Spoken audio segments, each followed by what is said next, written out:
Hey everybody, Alex here, and welcome to the month-end recap of this gaming journal thing that we're doing. That one's for you, man. So as the title suggests, this was a really strange month.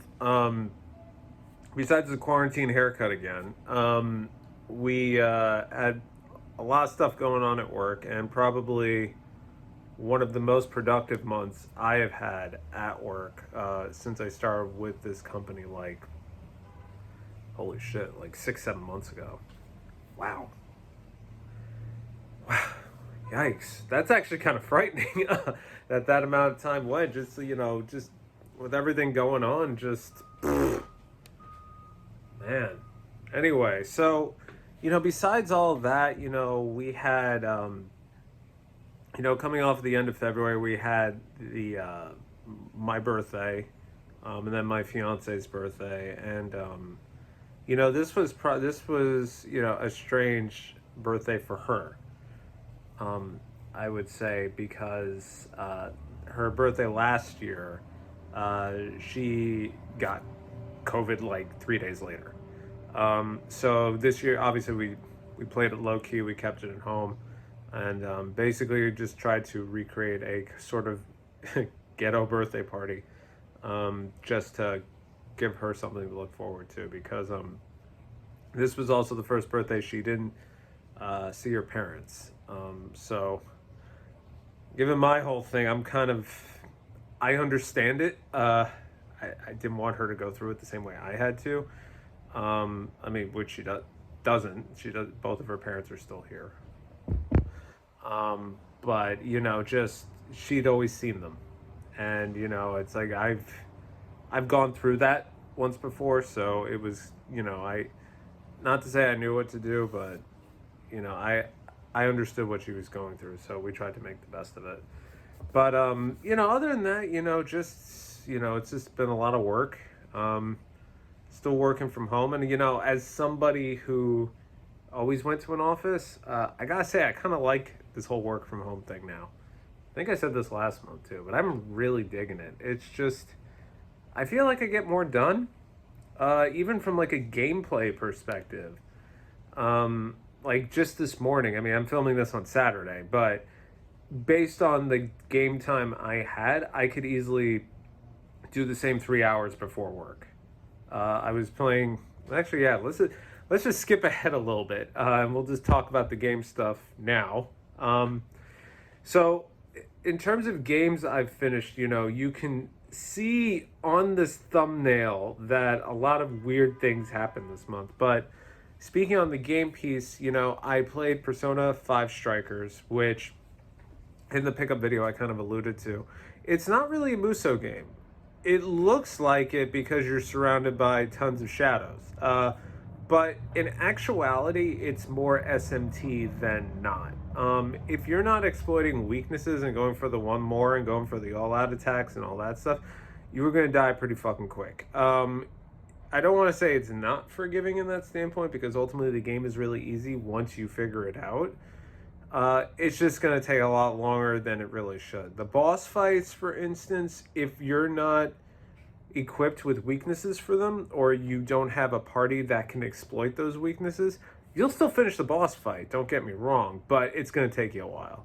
I really didn't feel the absolute need to exploit the fusion system as much with Joker as you would in, say, a traditional Persona or SMT game. I kind of just kept updating my personas. Like, if I was level 50, I tried to get level 50 personas. You could technically level up the ones you've been using, but at one point they cap out. So it's really in your best interest to get, like, if you're 50, get level 48, and then just pay to get it to 50, or at least pay to get all of its abilities, so when you do a fusion, you can transfer them over. And I think by the end of the game, I think I had Arsene at like level 40, just because I had nothing else to do. And I had, I think, 2 or 3 personas all that just covered all the elements. And that was pretty much all I really needed to do. I really enjoyed the fact that the characters all play differently, much like they do in Muso games based on their weapons. But I also enjoyed the fact that everybody got a moment in the spotlight too. And I think that's probably one of the best things about this game is the story. It is essentially a road trip story epilogue to Persona 5. Not Persona 5 Royal, Persona 5. I'm thinking maybe this was in development before Royal was announced, and they were probably maybe so far along that they just said, fuck it, we'll just do it this way. Because it doesn't reference anything pertaining to that. However, if you are coming into this game without playing Persona 5, none of this will make sense to you. It really does assume that you played the original game right from the onset. There is no joking about it. Even characters that show up for 5 minutes, you don't know who they are unless you play the other game. But that's probably one of the most exciting things I had about this game was seeing everybody again. They really made it a point to at least touch on a majority of the cast, supporting or otherwise. You do get to see the boss again. You know, even the, I forgot her name, but the doctor at the clinic, you don't get technically see her because she's away, but they say, hey, let's go get some medicine, and, you know, you can do it that way. Also, you know, even with the main cast, you see how they've continued to grow even after the first game finished. As I said, everybody gets a moment in the sun, and arguably, I think out of a majority of the characters, I have a soft spot for Futaba. She, I think, is awesome. Otherwise known as Oracle. She was definitely one of my favorite characters in the original. Just because to me she showed like the biggest development. Everybody develops, everybody overcomes their fears and, you know, discovers their true selves and blah blah blah blah, like in typical Persona style. But this character really had a lot to quote unquote lose, and ultimately she gains in the end, and she discovers what it's like to be somebody in this wacky crazy world we are in. It didn't dawn on me until the end of this game that she would not be able to do what goes on in this game if she didn't have that initial growth from Persona 5. And she even says it. I would have never XYZ. And I was like, wow, like that is incredible. And thinking about it further, you know, An has further growth. You know, she, with one of the bosses she has a connection to, and she explains herself in that. Shit, I already forgot her name, but Noir, I really enjoyed her story arc in this game too. And it's a shame because, at least in Persona 5, when she shows up, it's towards the end of the game, so there's really not that much development time for her. But in this game, she gets a lot. And I had even thought, like, wow, I actually like this character now. When I do go back to play Persona 5 Royal, I'm going to make sure she's in my party this time. Because by the time she showed up, I was like, fuck it, I already have Morgana, and I got An, and I got Makoto. I am good. The Ice Queen is my waifu. Like, I was good. So now I really do feel like it's Haru. I feel like I would definitely go back and play with her again. But probably the best part about, not the best part, I've been saying that a few times, but the story is where this game excels the most. The battle and the combat is fun and exciting. The music is excellent, but the story is the ha-ha-ha driver that takes you to, it's a road trip across Japan. And it really brought me back to, I may have mentioned this before, James May. If you don't know who James May is, he is the tall, nerdy guy with the long gray hair, British gentleman. They're all British. Who has a cooking show now apparently. But he did a show on Japan on Amazon. It's on Amazon Prime. It's called Our Man in Japan, and essentially, as it's a documentary. It's a travel documentary. But the story that James paints is that he went to the Amazon executives, pitched a travel show, and basically they agreed to pay for his 3-month vacation. And it's really cool because he starts all the way up in Hokkaido and works his way down across all Japan. That is exactly what the kids do in this. And having watched that show and seeing the reality, and being in the world we are in right now where travel is a little bit more, we'll say, complicated, this gave me nostalgia. Because I watched this show under the original pretense that I was going to go go to Japan in 2020 for my birthday because it's leap year, or at least in the year 2020. And I was really using that show as sort of a guide to what I wanted to do and what I wanted to see, because honestly, as much as I do appreciate the history and everything, I don't like tours and guides and all that crap. I am much more like, hey, let's go check this out. If I need to, we'll say hypothetically, hire somebody who is fluent and can help us get around. That's one thing. But ultimately, I want them just to hang out with us, and just make it a trip. Like, I get it, you're working and maybe you're getting paid, but I would like to buy you a beer. Like, hang out with us and have a good time. And with this show, he pretty much just goes to all these places, and obviously it's part of the travel show, but he's an idiot. There's one instance where he's taking a bullet train that has like fine dining on it, and they present him with the food under the assumption that he's going to record it for the travel show. He thinks it's to eat, so he eats it. Slight spoiler. And the food photographers never actually got a chance to take pictures of the food. So the chef on the bullet train is pissed, and it's not scripted because he is literally getting yelled at by the cameraman, and all he can say is "Come inside" 50 times, and everybody's just looking at him like idiot. But anyway, it's a really good show. I highly recommend it. It is hysterical. It's funny because he's like, I'm trying not to be offensive, but I imagine I've literally just offended every Japanese person watching this show. It's really good though. But with this game, they go across like this whole road trip, and it's different because they're locals, right? So they're experiencing the food, and they know like what areas are known. Like kind of like here in the States, everybody knows New York is known for pizza. You go anywhere else, people will advertise New York style pizza or Chicago style pizza or New Jersey brand bagels or what have you. Like that, it's a regional thing. Same thing with like burgers in the Midwest, they tend to be pounded out. Here in New York, they're more like meatballs are just squashed out, right? It could go either way. But the kids, they really like honing in like, oh my God, we're in Osaka. We're like in the foodie capital of the world. And they make it a point to visit these things and do all these other activities because ultimately it's a summer vacation for them. And it really harkens back to the Looney Tunes, How I Spent My Summer Vacation animated movie. For me personally, with Plucky and Hampton going to Wacky Land, because that's a road trip too, and a bunch of hijinks ensue, which obviously happen with these kids, and a little bit different too. But the other part about this game that I thought was really good is that even though we have all these amazing old characters, we have an excellent new character, and I'm not going to say who it is or what their purpose is because big spoiler. But this individual, I can't say they're with the police, which, as we know, the Phantom Thieves are not a big fan of. But you really get a taste of the adult perspective to go with all this. And it really tells a really fascinating story, that growth. We see growth from these characters from the first game into this game. And with an adult, it shows the growth never actually stops. So I really enjoyed this game. I think if you're a fan of Persona 5, you have to play this. If you're not a fan of these hack and slashing moves, just kill the fucking difficulty and play the game. Trust me, it is excellent. I cannot get over how fun this was for me. Now the next game I played and finished, because again, we're sticking with the RPGs, and it's oddly enough yet another sequel,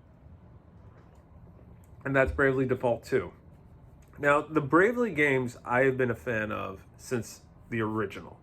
And the original, for me, I was super excited about it because I had heard about it coming out quite some time after I played Final Fantasy IV Heroes of Light. Now, 4 Heroes of Light really takes you back to the original Final Fantasy style.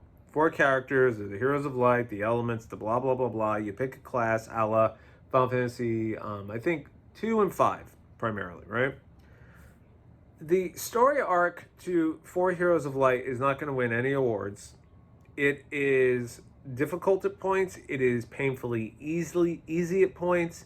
It is frustrating. But let me tell you, when you figure out your team, when you figure out how to break that motherfucking battle system, you get such a sense of satisfaction.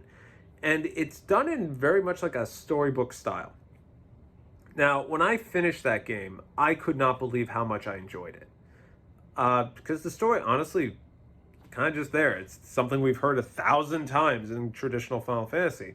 And it wasn't even technically a Final Fantasy game. It was really could have just been called the Four Heroes of Light, but they tacked Final Fantasy onto it for branding purposes, as far as I'm concerned, because it borrows a lot. Now Bravely Default comes out, and I see a similar style to it in terms of the classes, the four heroes, the crystals, all that fun stuff. And I fell in love with it. Everything about it was great. It was excellent. And probably one of the best points about it is the fourth wall breaking. Um, a lot of people already know about this. At one point in Bravely Default 1, probably the halfway mark, I'm going to be vague here. Let's just say you got to revisit a bunch of stuff. If you know what I'm talking about, you know what I'm talking about. A lot of people didn't like that section. A lot of people thought it was padding. I would agree to an extent. But in terms of what it is trying to convey, it makes total sense. And the unfortunate thing is they chose that method to explain it. But once you get to the end, it boggles your mind. At least for me, it boggled my mind. Sequel comes out, and I think with the sequel, a lot of people weren't, I would say, so enthused about YEW, as a main character with the gravy. But again, it does the fourth wall breaking stuff, and it kind of picks up directly where the first one left off. It's more of an epilogue than anything, but with Bravely Default 2, it technically takes place way before any of this other stuff happened in Bravely Default 1 or 2. Now, I have the Bravely Default 1 and 2, well, Bravely 2nd, technically, collector's editions. Bravely Default 2 did not get one, and right off the muscle, I am disappointed about that. The Best Buy pre-order came with coasters and a placemat, which is made of paper, so I don't know. So I actually ordered the poster from Club Nintendo just so I could have something. And I meant to put it up on the wall, and I just haven't yet. I have to get a frame for it, too. I think it can fit right here behind this computer. But this computer, fuck, do I sound old. This computer, let's put it behind the computer. The files are in the computer. Open her up. But with Bravely Default 2, it really, I want to say, it's not the original team. I think it's the team that did the mobile game. And I gotta say, they did a good job, but they also played it very safe. And I know they did the demo and they did some tweaks and everything else, because that first demo, I'm not gonna say it was rough, but fuck, was it unforgiving. And I tend to be able to play these games and figure out a system and break a battle system, which is really the fun part about these games. That's why I play these games. I like to discover cool and interesting patterns. And it's even funny, talking with Aaron, because he finished this game before I did, I was having some difficulty with one of the bosses. And it's interesting because we were discussing strategy. He was like, well, I tried this party setup. And I was like, okay, so I'll try that one. I tried it, didn't work. And then I thought about it, and I discovered yet another strategy and yet another party makeup thing that I could do. And it's what got me the victory. And the end boss has, as RPGs do, has multiple phases. And I managed to get through, I think the first phase in 1 or 2 turns. And how I did it was I had a ranger, and the ranger had thief subjob. Basically, the thief subjob's job was to either suck up HP or suck up MP if I needed it. I would just brave the hell out of it. I would do whatever killer attack the enemy was weak to. And anytime I got a critical hit, I got a bravely point back. Anytime I evaded a counter, because I had counter savvy, meaning I always evaded, I would get BP back. So I would technically go from -3 to 0. Sometimes even 1 or 2, +1 or +2. By the end of the attack, it would go over to Gloria, who was sub-barred. I would do Sing It Again, putting Adele right back into attack, rinse and repeat, over and over and over and over. And I would basically blitz through the first, I think, believe it or not, 2 or 3 phases of the last boss, and then get to the last one. At that point, I was getting tired because, I'm still using Gloria's MP, and even though she's getting back like 20 to 35 MP a turn, ultimately I just didn't have any defense, so I had to go back and I had to tweak my party a bit so I could get a shell and stuff like that. And then, I had to give Seth, I gave him I think it's the Bastion sub job so he could do Rampart. So then I didn't need to worry about physical attacks anymore. And he was getting back extra BP so he could just keep going over and over again too. And I'm talking myself into a rabbit hole. But that's why these games are so much fun, because there's endless possibilities. It's not like Final Fantasy III, where you can only beat the game if you have 4 ninjas and a white mage, I think it is. Or it's 3 ninjas and a white mage. It's one or the other. You can beat this any which way you want. Of course, your mileage is going to vary. Of course, it also depends on gear. Also, it depends on what works for you. I read a bunch of different strategies for some of the bosses, and guys and gals are like, oh, do this, this, and this. And I'm like, that makes no fucking sense. It made sense for them. Didn't have to make sense for me. That's why these games are fun. The story, though, is painfully familiar, as Pro Jared put it. 4 crystals, the heroes of light, bad shit gone down, ancient mystery and prophecy, and blah, blah, blah, blah. That's what this is. It's not going to win any awards, but when I tell you it's a solid story in terms of getting you from point A to point B, that's where it wins. That's where it excels. That's also where it ends. It does do the fourth wall breaking stuff, but it starts off cool, and then it feels like they're just doing it for the sake of doing it, to be completely honest. There's like 3 endings. You watch the credits 3 or 4 times. And then when you get the legitimate end credits, it finally says Finn, or the end at the end. But there's going to be another one, because that's how these things go. And I honestly can't wait. But graphically speaking, and I touched on this in the pickup video too, the Switch, I love it.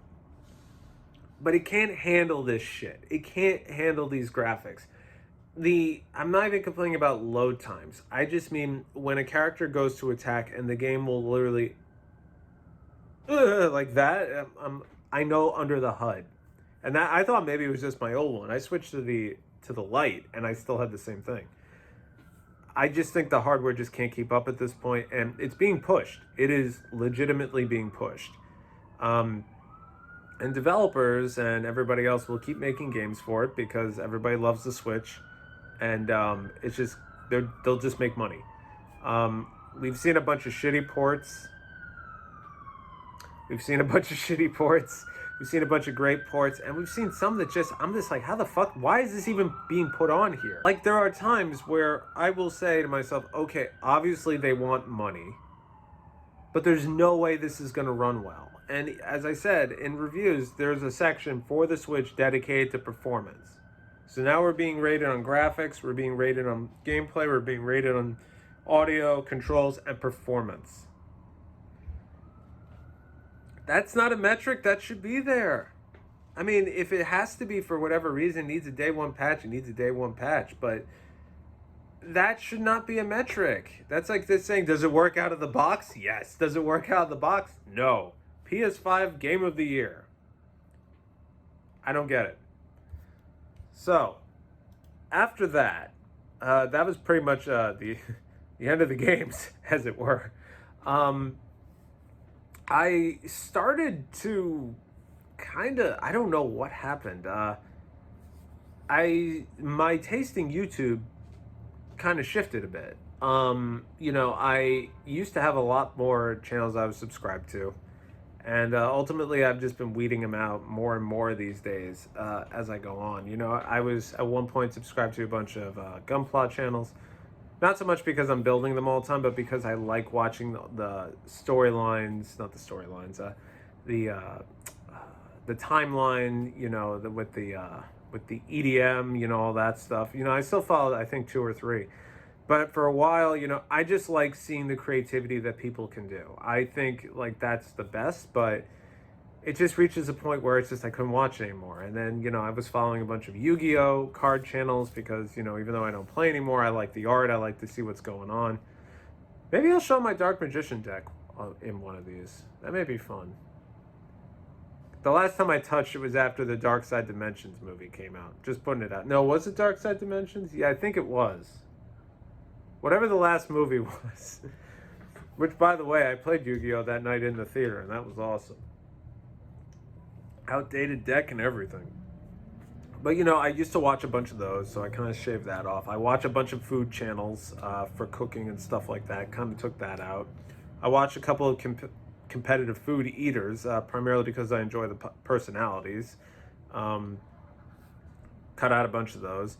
And then, in terms of like the DIY stuff, I still follow Threadbanger. They had a lot of life changes. God bless the two of them, but they're not really putting up content anymore. So my taste in YouTube has ultimately shifted from guitars, games, and music and food to WWE. And I do not know why. It started, I guess, as a joke at work because we're having like a little competition on my team to see who can get the top figures for us. And the first month we did it, I was, I knew I wasn't gonna win, but I wanted to at least get everybody riled up. So I kind of referenced Hulk Hogan.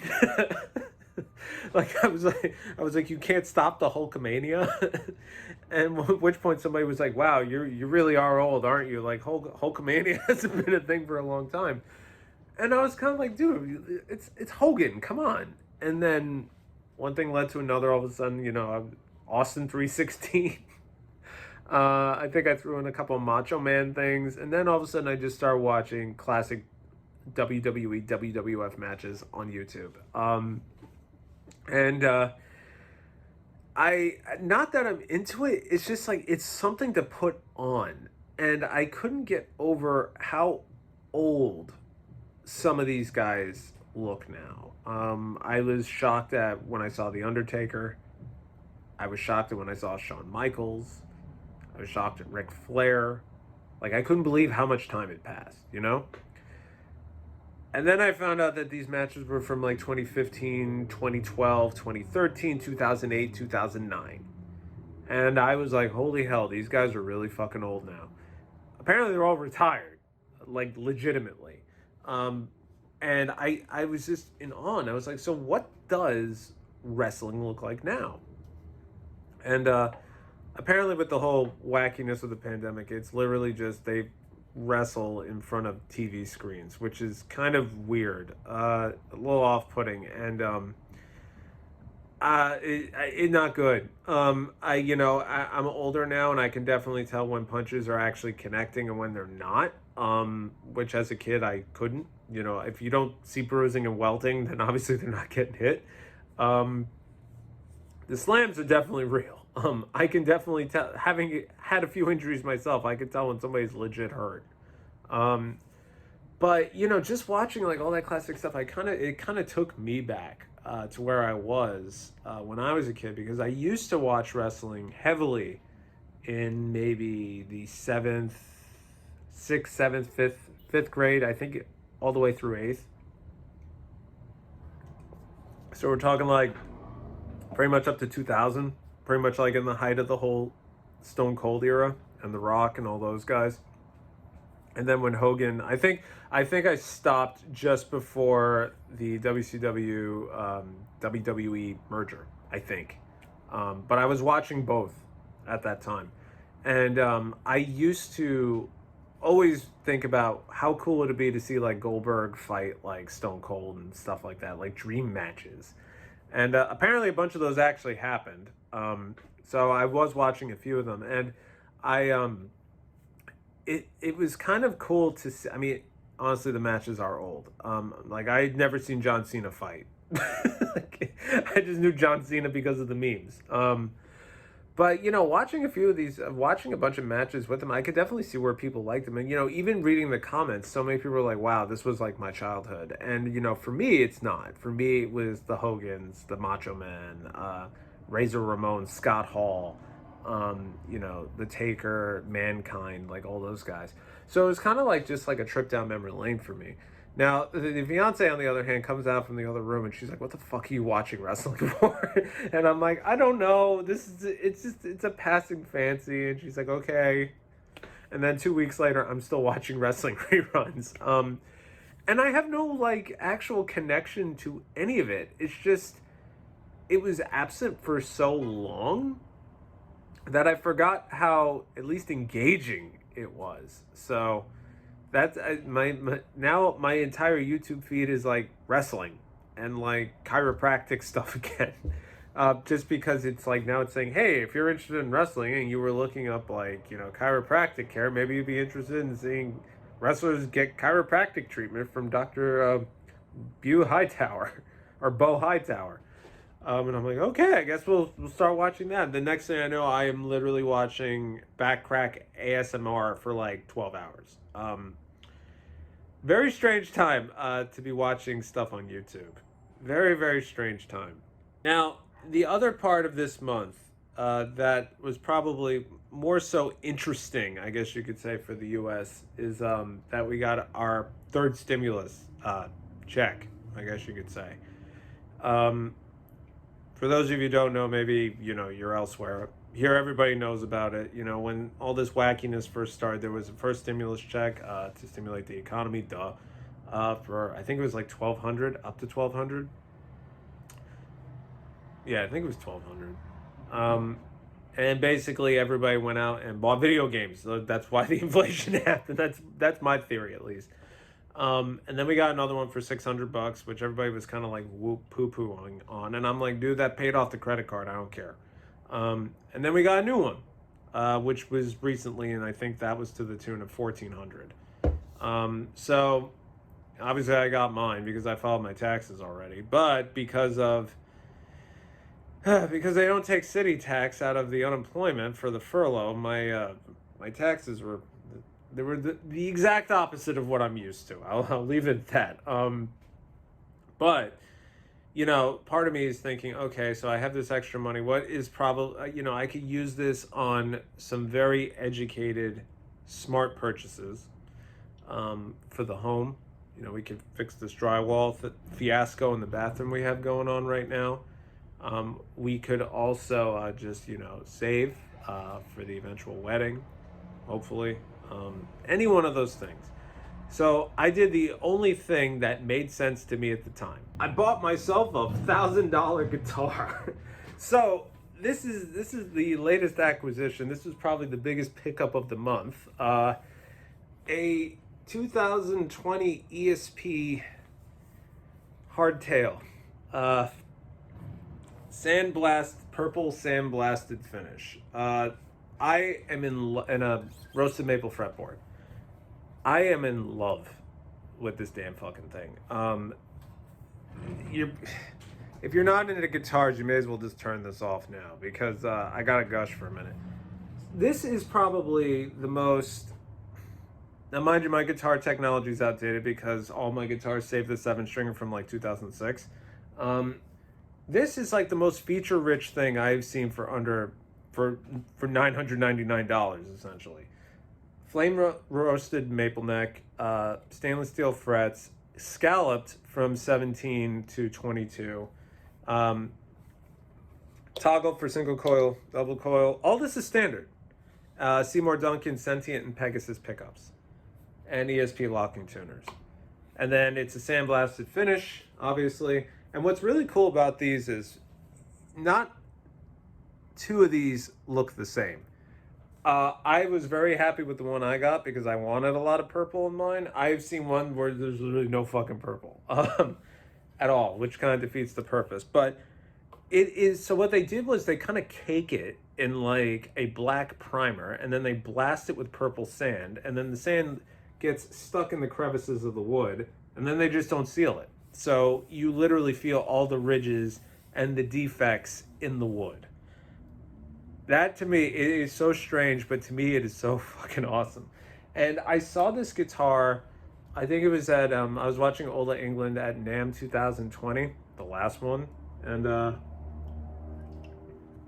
I think it was, he mentioned something about ESP, and I happened to watch one of the videos.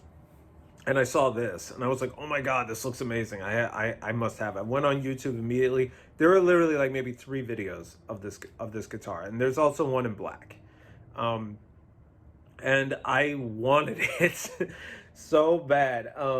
I used to have an ESP Explorer back in the day. I think it was like an I think it was EX250 was the name of the model, and it came with Seymour Duncan's like standard, and then the guitar itself was like it was a floor model, so it was banged around.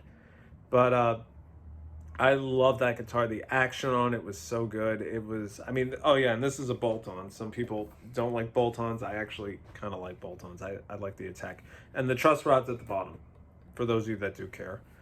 Um, which is handy, unlike the Strat, where I don't have a fucking Allen key to do it. Because none of them fit. So, another problem.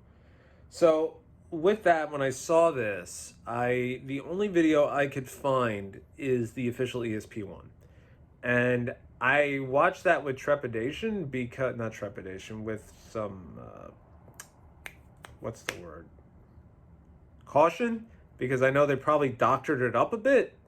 And then I finally found a review of somebody just playing it, and I was like, okay, I want this. And I was originally dumping some stuff, and I was thinking, okay, you know, and then if I get a bonus at work, you know, then maybe I'll just put a little bit aside for the guitar each time. And I was doing that, and then the stimulus happened, and you know, as the meme goes, when the stimmy hit, I just pulled the trigger immediately. Well, I didn't pull the trigger immediately. I actually had to have Gareth kind of talk me off the ledge, literally, to do it. And you know, it was also one of those things where I was kind of sitting here with the checkout button and my finger on the mouse, and I was kind of joking to my fiance to come just slam my finger down on the button because I couldn't do it. And now I've done it, and of course it arrived while I was at work, and I wanted to do nothing but play it. Popped it out, and I am in love with it. Oddly enough, the joke was I was like, I wonder what tuning it is out of the box, because these things are always wackily out of tune. And it was in E flat. It was like later Metallica years sound. It was actually pretty good.